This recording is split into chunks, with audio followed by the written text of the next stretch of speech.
One of my favorite periods in church history is one the church doesn't talk enough about. It's called the Pornocracy. No, really, that's what it's called. And yes, it means rule by whores. It has so much drama and intrigue that it should be a TV series, but I'll try to cover it in a quick video. This is not a religious channel, but it's not a religious channel. Christians, especially of the Catholic and Orthodox persuasion, love to trumpet the church fathers from the 1st to the 8th centuries, but they never talk about what came after that. Even in history classes, we seem to circumnavigate this particular period. The Patristic period is said to have ended after John of Damascus in about 750. This period is so culturally different from today's church that even modern Catholics probably wouldn't recognize it. But the Pornocracy is also unrecognizable to what had come before it. How did the church go from its peak to arguably its lowest point almost overnight? From the time in the 3rd century that a pope could be definitely dated, there was a level of diversity that wouldn't be seen for about a millennium. While most popes were still Roman or Italian, there were frequent exceptions from Africa, Palestine, Greece, and Syria. These regions haven't been represented in the papal line since the patristic period ended. After the fall of the Western Roman Empire, popes in the 6th century started to be appointed or approved by secular rulers, rather than within the church.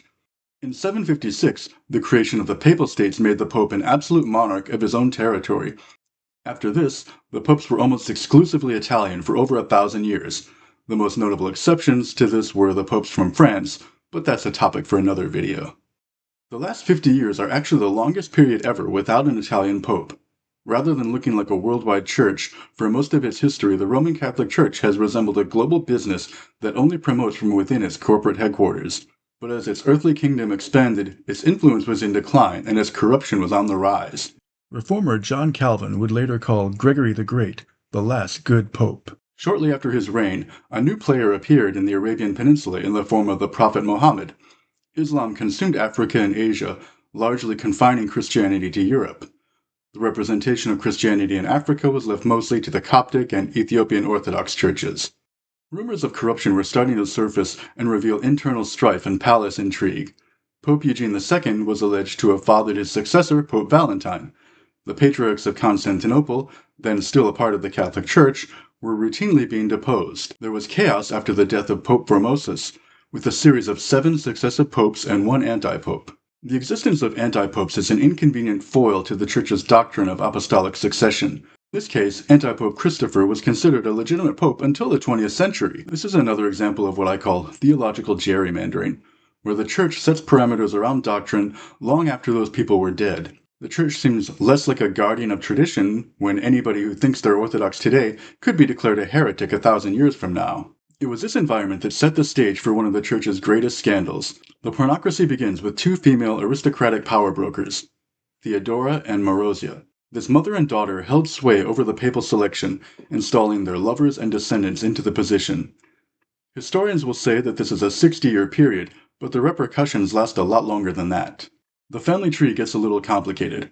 Pope Sergius III was the alleged lover of Marozia, Pope John X was the alleged lover of Theodora, and was also allegedly killed by Marozia. Pope John XI was the son of Marozia.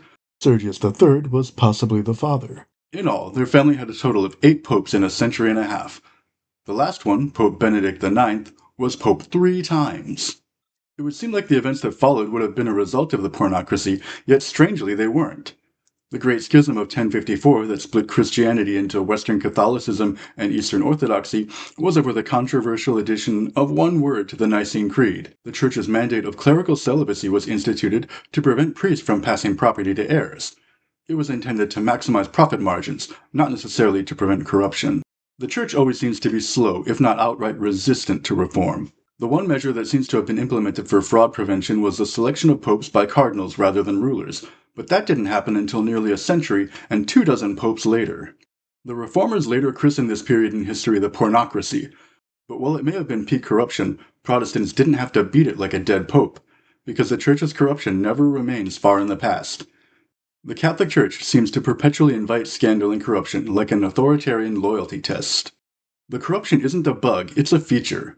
It's built into doctrine that the Church cannot be corrupted based solely on the Church's dogmatic interpretation of Peter's declaration in Matthew 16, despite nothing in the text that says anything close to this.